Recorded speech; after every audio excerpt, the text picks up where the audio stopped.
हिंदू धर्म में एक पंडित जी गुजरे हैं जिसका नाम है सोमनाथ वर्मा। हैदराबाद का पंडित है। हम इंसानों के मुतालिक वो पंडित जी क्या ख्याल रखते हैं, उसने एक शेर में इस बात को जिक्र किया है कि आप लोग सुनना चाहते हैं? आप लोग सुनना चाहते हैं ना? तो ये पंडित जी क्या कह रहे हैं कि सारा जग छूटे तो छूटे, अरे सारा जग छूटे तो छूटे, दया धर्म मत छोड़। सारा जग छूटे तो छूटे, दया धर्म मत छोड़। और जिसने किया है जग की रचना, जिसने किया है जग की रचना, उससे नाता जोड़ ए लोगो, उससे नाता जोड़। वो क्या कह रहे हैं कि सारा जग छूटे तो छूटे, कोई दिक्कत की बात नहीं है। ईश्वर परमात्मा से रिश्ता को मजबूत कर लो, कोई तुम्हारा बाल बेगा नहीं कर सकता है। सारा जग छूटे तो छूटे, दया धर्म मत छोड़। और जिसने किया है जग की रचना, उससे नाता जोड़ ए लोगो, उससे नाता जोड़। और बन के मनुष्य आया है जग में, क्यों तू गया ये भूल। बन के मनुष्य आया है जग में, ये तू क्यों गया ये भूल। और इस जग से बन की फुलवारी, उसका मनुष्य है फूल ए लोगो, उसका मनुष्य है फूल। और आगे देखिए सोमनाथ वर्मा कितनी अच्छी बात कह रहे हैं कि माटी की मूरत को पूजे जिसमें नहीं है जान। माटी की मूरत को पूजे जिसमें नहीं है जान। और जिस मूरत में जान है प्यारे, उसका करे अपमान जमाना, उसका करे अपमान। और चलती फिरती ये मूरत है मालिक की पहचान। चलती फिरती ये मूरत है मालिक की पहचान। और जिसने मनुष्य से प्रेम किया है, उसकी बड़ी है शान ए लोगो, उसकी बड़ी है शान। तो इंशाअल्लाह आज के बाद से पैगाम लेकर के जाएं, हम हिंदू मुसलमान प्रेम और मोहब्बत से समाज और माशरे में जिंदगी गुजारेंगे, इंशाअल्लाह गुजारेंगे भाई। और आगे चलिए, एक बात तौहीद के हवाले से, एक बात रिसालत के हवाले से, और एक बात माँ बहनों के हवाले से, ये तीन बातें बोल करके अपनी जगह ले लेता हूँ। एक बात तो मैं हिंदू भाई को बताना चाहता हूँ कि जिस तरह से हम सब एक माँ बाप की संतान हैं, एक माँ बाप की औलाद हैं, ऐसे ही हम सब का पैदा करने वाला ईश्वर परमात्मा प्रभु जिस नाम से आप पुकारिए वो भी एक है, अलग अलग नहीं है। वो भी एक ही है, अलग अलग नहीं है। वेद का मंत्र कहता है एकम रूपयम बहुमाया कुर्ती। ईश्वर तो एक है, परमात्मा तो एक है, अल्लाह तो एक है, लेकिन लोग उसको अलग अलग नामों से पुकारते हैं। लोग उसको अपने अपने भाषाओं में बुलाते हैं, लेकिन वो एक ही है, अलग अलग नहीं है। हिंदू भाइयों की 4 धार्मिक ग्रंथ है, ऋग्वेद, अथर्ववेद, सामवेद, यजुर्वेद और 18 पुराण।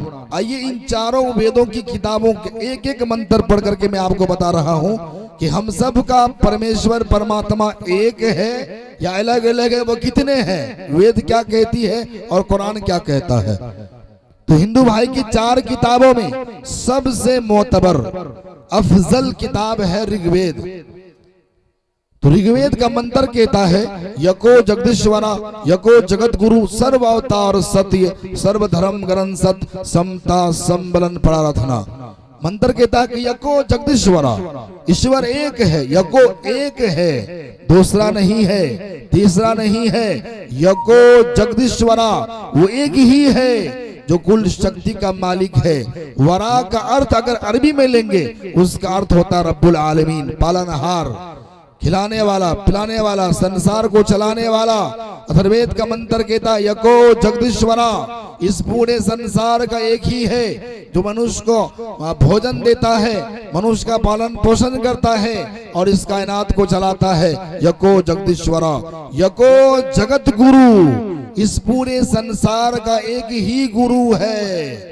सर्व अवतार सत्य, जितने भी अवतार आए हैं, अवतार ये संस्कृत लफ्ज है, इसका अर्थ होता है मैसेंजर, पैगंबर, अल्लाह का पैगाम लाने वाला। लेकिन देखिए हिंदू भाइयों से गलती कहां पर हो गई? हिंदू भाइयों से गलती ये हो गई, ये लोग अवतार का अर्थ ये समझता है कि जब जब भी इस दुनिया में पृथ्वी पर पाप ताप आम होने लगता है, धर्म बिगड़ने लगता है, तो ईश्वर परमात्मा ही मनुष्य बन करके पृथ्वी पर आता है धर्म का रक्षा करने के लिए। ये अवतार का मतलब ये समझते हैं। क्या मतलब? रामचंद्र जी पहले खुदा थे, श्री कृष्ण जी पहले खुदा थे। जब दुनिया में धर्म मिटने लगा, दुनिया में पाप ताप आम होने लगा, तो ये मनुष्य का रूप धारण करके पृथ्वी पर आए हैं पाप ताप को खत्म करने के लिए और अब धर्म की रक्षा करने के लिए। ये नहीं समझते हैं। लेकिन ये मतलब नहीं होता अवतार का। जब आप श्रीमद् भागवत महान पुराण स्कंद 12 अध्याय 2 इसके मंत्र को आप जब पढ़ेंगे, उसमें साफ मुखालिफत की गई है और कहा गया है इत कलो गत पड़ाए जनेशु खरधर्मणि धर्म तराराय सत्वेन भगवान अवतरिष्यति। ये मंत्र ये कहता है, ऐसी बात नहीं है, बल्कि जब जब कलयुग होता है, पाप आम होता है, धर्म नष्ट होने लगता है, तो परमेश्वर नहीं आते हैं, अल्लाह नहीं आते हैं, बल्कि भगवान अवतरिष्यति, भगवान किसी को भेजता है, किसी नबी को भेजता है, अवतार को भेजता है। तो ये अकीदा खत्म हो जाता है कि अवतार का ये मतलब नहीं कि ईश्वर परमात्मा ही आ गए हैं धर्म रक्षा करने के लिए। फिर मनुष्य में परमेश्वर में क्या फर्क रह जाएगा? वो है हम अब हैं। सही बात है कि नहीं? तो ये है। तो वो ऋग्वेद का मंत्र कहता है कि सर्व अवतार सत्य, तमाम अवतार सत्य हैं। जब अल्लाह एक है, नबी एक है, अवतार सत्य हैं, तो समता सम्बलन प्रार्थना, दुनिया बसने वाले लोगों आओ हम सब मिल करके ईश्वर की भक्ति करें, उसी की पूजा प्रार्थना करें जो एक है, एकता है, दूसरा नहीं तीसरा नहीं है, उसकी पूजा करो, उसकी भक्ति करो। आगे देखिए किताब और है, जिस किताब का नाम है सामवेद। उसमें क्या लिखा है? सच परिकार अकायम सुकर्णम अबर्रनम अस्नावरम अबाबिदम सोस्वाहा, कि संसार का रचना करने वाला, मनुष्य को बसाने वाला, हवाओं को चलाने वाला, मनुष्य को रोजी देने वाला, संसार को नष्ट करने वाला एक ही खुदा है, एक ही प्रभु है। और अगर आप यजुर्वेद पढ़ेंगे, यजुर्वेद में एक मंत्र है जिसको हिंदू भाई के यहाँ पर ब्रह्मा सूत्र कहा जाता है। एकम ब्रह्मा दो ही नास्ते नेहन नास्ते किंचन नास्ते किंचन, ये ब्रह्मा सूत्र है। और ब्रह्मा सूत्र को हमारे यहाँ पर कलमा तैयबा कहा जाता है। सेम टू सेम है, अर्थ है एकम ब्रह्मा द्वितीय नास्ति, ब्रह्मा एक है, ईश्वर एक है, द्वितीय नास्ति दूसरा नहीं है। नेह ना नास्ति किंचन, ये ताकीद का जुमला है नहीं, नहीं है, नहीं है, अंश भर भी नहीं है, एक जर्रा बराबर नहीं है, ये ताकीद के साथ कहा गया है। और हम भी वही कलमा पढ़ते हैं, ला इलाहा इल्लल्लाह, एक ही अल्लाह है, दूसरा अल्लाह नहीं है। यजुर्वेद का मंत्र भी कहता है एकम ब्रह्मा द्वितीय नास्ति, एक ही ब्रह्मा है, दूसरा नहीं है, नहीं है, एक अंश भर भी नहीं है। देखिए समानता है कि नहीं है? वेदों में, इस्लाम धर्म में कितना समानता है। तो इससे पता चला मेरे हिंदू मुस्लिम भाइयों के हम सब एक हैं, हम सब का ईश्वर परमात्मा भी एक है। और चूंकि मेरे पास समय नहीं कि मैं तफसील से आपको बहुत सारी बातें बताऊं, कि बस तेजी से ये मेरा पैगाम निकलता चला जा रहा है। आइए सीरत के हवाले से हमारे नबी हम सब के नबी जनाब मोहम्मद सल्लल्लाहु अलैहि वसल्लम को वेदों के अंदर में बेशुमार नामों से पुकारा गया है। अभी भी जबकि वेदों में हर जमाने में तगय्युर हुआ, तब्दीली हुई, आज भी वेदों में 31 जगहों पर हमारे आपका नबी का नाम लिखा हुआ है। उसमें कहा गया है कि मोहम्मद सल्लल्लाहु अलैहि वसल्लम जो आएंगे तो लास्ट अवतार होंगे, लास्ट नबी होंगे, उसके बाद कोई नबी नहीं, कोई पैगंबर नहीं आएगा। उसके धर्म में भी कहा गया है। एक मंत्र में आपको पढ़ रहा हूं सीरत के हवाले से। आप लोग सुन रहे हैं कि सो रहे हैं? सुन रहे हैं भाई? माशाअल्लाह जगे हुए हैं, इसलिए मुझे कुछ बोलने में अच्छा भी लग रहा है। एक हिंदू धर्म में बहुत बड़े महात्मा गुजरे हैं जिसका नाम है श्री कृष्ण जी महाराज, जिसको वो लोग भगवान मानते हैं, उसका पूजा करते हैं। वो देखो हमारे नबी के बारे में क्या कह रहे हैं। कृष्ण अवतार नियातम प्रीतम बलोतम सुवानम सद्धीमा संगरम चाकु धारम लाइला हरने पापन इल्लल्लाह पिरम पिदम जन्म बिकुन पड़ापधि जपो ना मोहम्मदम। देखिए उतने बड़े महात्मा हैं और हमारे नबी के बारे में क्या कह रहे हैं? कृष्ण अवतार। ए अर्जुन सुनो, आने वाले कलयुग में, आने वाले वक्त में एक अवतार आएगा, एक पैगंबर आएगा, एक रसूल आएगा। जब वो आएगा संसार का निजाम चेंज हो जाएगा। दुनिया के अंदर में उजाला ही उजाला होगा, अमन शांति कायम होगी, अत्याचार खत्म होगा, जुल्म जाती खत्म हो जाएगी। जो अरब की जमीन पर लोग अपनी बच्चियों को जिंदा आग में जला देते हैं, जमीन में गाड़ देते हैं, जिस बच्ची को बोझ समझते हैं वो बच्ची रहमत बन जाएगी। वो जो नबी आएंगे तो अर्जुन ने कहा कि महात्मा जी वो कैसे होंगे, उसकी क्या तारीफ है, कैसे पहचानेंगे? तो आपने कहा कि नियातम वो नरम मिजाज होंगे, प्रीतम वो लोग प्रिय होंगे, गैर के साथ भी अपनों के साथ भी प्रेम और मोहब्बत से जिंदगी गुजारेंगे। बलूतम वो बहुत बड़े बलवान होंगे। वो नबी शक्तिशाली वाला नबी होगा और इतने बड़े बलवान थे हमारे आपके नबी, आप सब जानते हैं। एक मर्तबा अबू जहल अल्लाह के नबी के पास आता है और कहता है कि मोहम्मद वाकईतन अगर तू नबी है तो ऐसा करो चांद के 2 टुकड़ा करके मुझे बताओ, मैं उस वक्त तुझे नबी मान लूंगा, ईमान भी कबूल कर लूंगा। अल्लाह के रसूल ने चांद की तरफ इशारा किया, चांद 2 टुकड़ा हो गया। तो अबू जहल बजाय ये कि नबी पर ईमान ले आता, आपकी बात मान लेता, वो क्या कहता है कि अब मैं मान गया कि वाकईतन तू सही माने में पक्का जादूगर है, तुम चांद का टुकड़ा कर दिया। इसलिए उसको अबू जहल कहते हैं, तमाम जाहिलों का बाप। एक मर्तबा अबू जहल का वाकया है, हाथ में कंकरी भर करके लाता है और कहता है कि मेरे भतीजे अगर तू वाकईतन नबी है तो मुझे बता दे कि मेरी मुट्ठी में क्या है, मैं ईमान कबूल कर लूंगा। अल्लाह के रसूल ने कहा कि मेरे चचा बात पक्की है? बोले कि हाँ पक्की है। बोले ठीक है, आपकी मुट्ठी में क्या है? वो खुद बोलेगा कि मैं बोलूंगा? बोला कि नहीं, जो मुट्ठी में वो बोले ज्यादा बेहतर है। आपने कहा कि अपनी मुट्ठी को कान के करीब ले जाइए। जब अबू जहल अपनी मुट्ठी को कान के करीब करता है, उस कंकरी से भी आवाज आ रही थी, अशहदु अल्ला इलाहा इल्लल्लाह व अशहदु अन्ना मुहम्मदुर रसूलुल्लाह। इतने खुले मौजज़ात देखने के बाद भी नबी पर ईमान नहीं लाया और कहा कि वो सच्चे पक्के जादूगर है। तो वेद भी कहता कि बहुत बड़े बलवान नबी होंगे।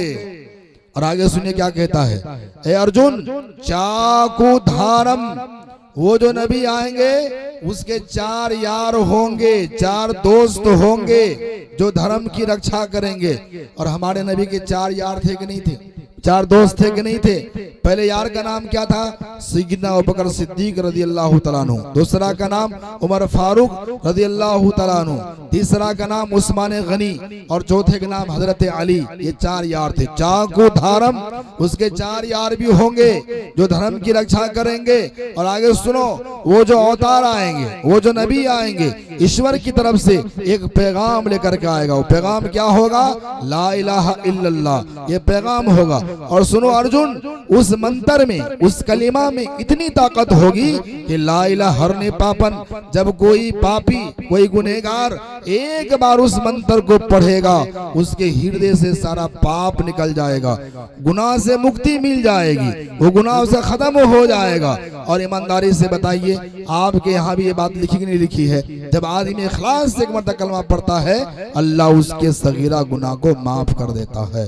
तो वेद भी कहता है कि ला इलाहा हरने पापन, अगर कोई पापी गुनहगार एक बार उस मंत्र को पढ़ेगा तो उसके हृदय से सारा पाप खत्म हो जाएगा, उसको पाप से मुक्ति मिल जाएगी। और आगे कहते हैं श्री कृष्ण जी का अर्जुन, सिर्फ अल्लाह को मानने से काम नहीं चलेगा। जन्म वैकुंठ प्राप्ति, अगर तुम वैकुंठ में जाना चाहते हो, स्वर्ग में जाना चाहते हो, जन्नत में जाना चाहते हो, तो मोहम्मद की गुलामी इख्तियार करना पड़ेगा।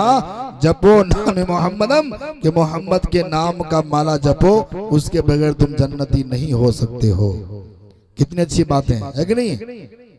तो देखिए, जब पाप की बात आ गई तो मुझे एक शेर याद आ रहा है, क्या आप लोग सुनेंगे उस शेर को?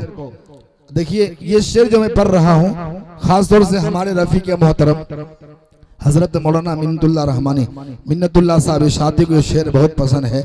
जब पाप की बात आ गई, एक शेर में पढ़ना चाह रहा हूँ, बड़ी कीमती अशार है। ये समझिए कि पूरे जलसे का निचोड़ खुलासा है जो मैं आपके सामने में पेश करने जा रहा हूँ। एक शायर ने क्या खूब कहा है कि हर दम क्यों तैयार हो, अरे हर दम क्यों तैयार हो पाप कमाने के लिए, अरे हर दम क्यों तैयार हो पाप कमाने के लिए, अरे कुछ तो करो ख्याल यहाँ से जाने के लिए, अरे कुछ तो करो ख्याल यहाँ से जाने के लिए।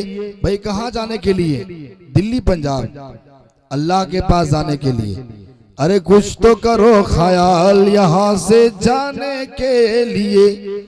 रोज़े अजल में कौल किए थे जाके जपेंगे नाम। आलम अरबा में हम लोगों ने अल्लाह से करार किया था, अलस्तु बिरब्बिकुम क़ालू बला। सब इंसान मौजूद थे, अल्लाह ने सबको जमा कर कहा था क्या अलस्तु बिरब्बिकुम, क्या तुम लोग मुझे रब मानोगे, मेरी भक्ति करोगे?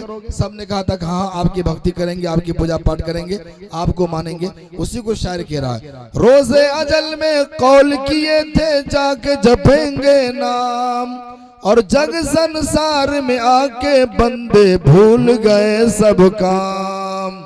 तो पीरो पैगंबर आए हैं, पीरो पैगंबर आए हैं समझाने के लिए, अरे कुछ तो करो ख्याल यहाँ से जाने के लिए। रब बोलिए सुभान अल्लाह। अरे कल रात में प्रतापपुर प्रोग्राम में मैं था, जब मैंने ये शेर पढ़ा था, बहुत सारे इनामात स्टेज पर आए थे, लेकिन लगता है कि आप लोग सिर्फ शायरों को ही नवाजते हैं। अरे भाई उलमा कराम को भी हदिया देना चाहिए, और आज तक किसी उलमा ने इस बात से मना नहीं किया है। तो मैं ये नहीं कहता कि आप लोग दीजिए, मुझे कोई दिक्कत की बात नहीं है, लेकिन उलमा कराम भी अगर आए तो उसको भी नवाजना चाहिए।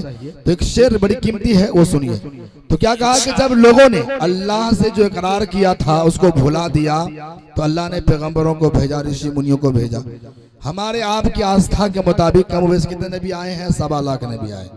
और भविष्य पुराण, कल की पुराण के अनुसार हिंदू धर्म में 64,000 ऋषि मुनि पैगंबर आए हैं। ईश्वर परमात्मा ने उन लोगों को भेजा है सत्य मार्ग बताने के लिए, सिरात मुस्तकीम का रास्ता बताने के लिए। वो सब नबी आए हैं, वो सब के सब चले गए। उसी को शायर कह रहा है, रोज़े अजल में कौल किए थे जाके जपेंगे नाम, और जग संसार में आके बंदे भूल गए सब काम। तो पीरो पैगंबर आए हैं, पीरो पैगंबर आए हैं समझाने के लिए, अरे कुछ तो करो ख्याल यहाँ से जाने के लिए, अरे कुछ तो करो ख्याल यहाँ से जाने के लिए। देखिए माशाल्लाह, देखिए मुझे पता था कि हजरत का बरकत वाला पैसा आएगा, इसलिए कि उन्हीं की फरमाइश पर मैं ये शेर पढ़ रहा हूँ। तो अब क्योंकि अब नबी नहीं आएंगे, है ना भाई, आपको नबी नहीं आएंगे, अब यही उलमाए किराम माशाल्लाह जज़ाकल्लाह, हमारे मौलाना निहाल साहब और सदारत, ये जलसा के वही सदर भी हैं माशाल्लाह। ये समय के बहुत कीमती पैसा है ये। अल्लाह तबारक व तआला आपको सेहत तंदुरुस्ती अता फरमाए, जज़ाकल्लाह माशाल्लाह। अब ये देखिए उलमाए कराम ही उस नबी के वारिसिन हैं, उनकी कदर कीजिए, उसकी इज्जत कीजिए। अब नबी नहीं आएंगे, देखिए हमारे मीता है, ये इनका नाम भी रिजवान है, मेरा नाम भी रिजवान है, और माशाल्लाह जब फोन से बात करते मीता ही का पुकारते हैं, मुझे बड़ी खुशी होती है। हमारे मीता को नहीं रहा गया, उसने भी 100 रुपया दिया है। देखिए जब कोई नाजिम किसी मुकर्रिर को या शायर को नवाज दे तो उसकी कामयाबी की दलील हुआ करती है।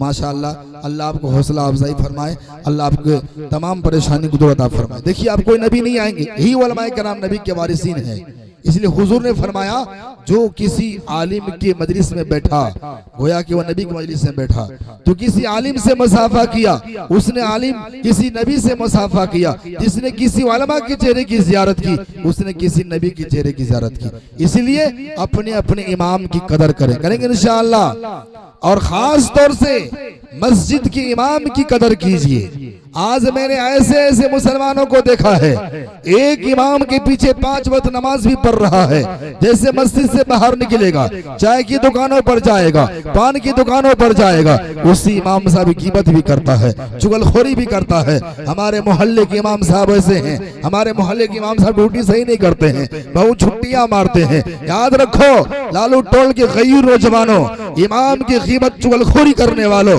उलमाए कराम बैठे हुए हैं। आपके काजी साहब तशरीफ फरमा है, मैं तमाम हजरात की रूबरू हदीस के रोशनी में एक पैगाम देना चाहता हूँ। याद रखो जिस आदमी को अपने इमाम से मोहब्बत न हो, जिस आदमी को अपने इमाम से अकीदत न हो और उसके पीछे वो सर पटक पटक करके मर जाए, उसकी एक नमाज तक कबूल नहीं हो सकती। इमाम का आपने क्या समझा है? इमाम क्या होता है? इमाम आपका वकील होता है, आपकी नमाज अल्लाह तक पहुंचाता है। आप जब नमाज पढ़ते हैं तो क्या नियत करते हैं? मैंने जोहर की नमाज की नियत की इमाम की इब्तिदा में, बोलते कि नहीं बोलते? क्या मतलब? आपने उस नमाज का वकील इमाम साहब को बना दिया है। आपकी नमाज दुरुस्त नहीं, आपको सूरह फातिहा नहीं पढ़ने के लिए आता है, आपको सही ढंग से नमाज नहीं पढ़ने के लिए आती है, वो इमाम आपकी नमाज अल्लाह तक पहुंचा रहा है। जो इमाम आपकी नमाज अल्लाह तक पहुंचाए और वो उसी इमाम की हम गीबत करें, चुगलखोरी करे, ईमानदारी से बताइए क्या उसकी नमाज कबूल हो सकती है? नहीं हो सकती। इसलिए इमाम की कदर करेंगे इंशाअल्लाह। तो कुछ तो करो ख्याल यहाँ से जाने के लिए। और देखिए दुनिया में जो भी आया मरना सबको है, चाहे किसी भी धर्म कोई भी हो, ये बात तय है कि नहीं है? उसी को शायर कह रहा है, हिंदू जल कर राख हुए और मुस्लिम हो गए खाक, हिंदू जल कर राख हुए और मुस्लिम हो गए खाक, और सोने जैसन दहिया मिट गल रहा कोई ना पास। ऐसा ही बात है कि नहीं है? और आपने देखा होगा जब हिंदू धर्म में कोई मर जाता है, जब उसकी अर्थी को लेकर के शमशान घाट जाते हैं, तो जो लोग उसके पीछे पीछे जाते हैं एक वाल्मीकि के रामायण का मंत्र पढ़ते हैं। कौन सा मंत्र? राम नाम सत है, सत बोलो गत है। कभी नहीं सुना आप लोगों ने? पढ़ता कि नहीं पढ़ता? इस मंत्र का मतलब होता है, इस मंत्र का अर्थ होता है कुल्लु नफ्सिन जायकातुल मौत। वो कहने वाला कहता है कि राम ने सच कहा था कि मौत बरहक है, गत होना सत है। आज मेरा भाई जा रहा है, इस रास्ते से हमको भी कल जाना पड़ेगा। उसी को कहता है राम नाम सत है, सत बोलो गत है। हिंदू जल कर राख हुए और मुस्लिम हो गए खाक, और सोने जैसन दहिया मिट गल रहा कोई ना पास। अरे अपना पराया रोता है, अपना पराया रोता है दिखलाने के लिए। अरे कुछ तो करो ख्याल यहाँ से जाने के लिए। और लास्ट मिसरा सुनिए, जब तक तेल दिए में हो तो जगमग जगमग होवे। माशाल्लाह हमारे हाफिज कमाल साहब ने भी अपनी दुआओं से नवाजा है, अल्लाह कबूल फरमाए। देखिए मेरे पास समय नहीं है, बस मुश्किल से 5 मिनट का समय बचा हुआ है, तो आप लोग थोड़ा गौर सुनिएगा तो बड़ी कीमती बातें बता करके रवाना हो जाऊंगा। ये लास्ट मिसरा है, जब तक तेल दिए में हो तो जगमग जगमग होवे, और जल गया तेल भड़क गई बत्ती ले चल होवे। ऐसा होता कि नहीं होता? फिर 4 जना मिलाए हैं ले जाने के लिए। अरे कुछ तो करो ख्याल यहाँ से जाने के लिए। आज की जलसा से पैगाम लेकर के जाइए, इंशाअल्लाह आज से नमाज की पाबंदी करेंगे। बोलिए इंशाअल्लाह। औरतें भी नमाज की पाबंदी करेंगी इंशाअल्लाह।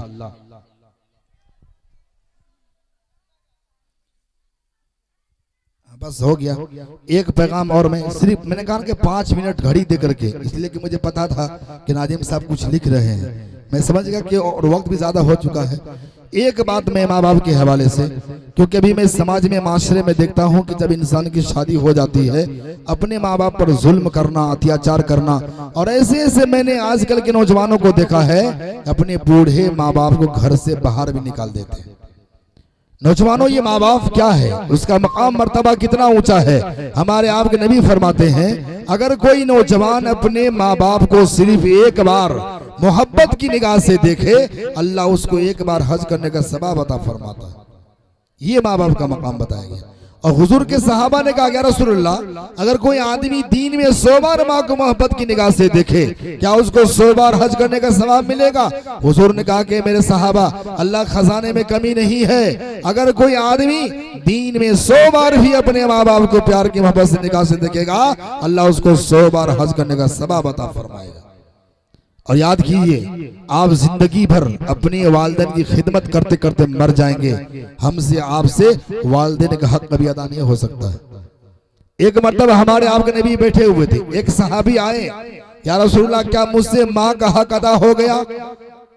हुजूर ने कहा कि तूने कौन सा ऐसा काम किया?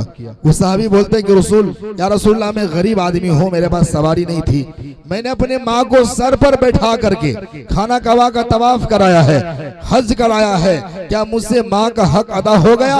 लालू टोल के नौजवानों सुनो नबी क्या फरमा रहे हैं। ए मेरे सहाबा, अगर अल्लाह तेरी उम्र क़यामत तक कर दे और तेरी माँ की उम्र क़यामत तक कर दे, और तू इसी तरह अपने माँ को हर साल सर पर बैठा करके भी खाना काबा का तवाफ कराता रहेगा, और तुमसे माँ का हक तो दूर की बात, एक कतरा दूध के भी हक अदा न हो सकेगा।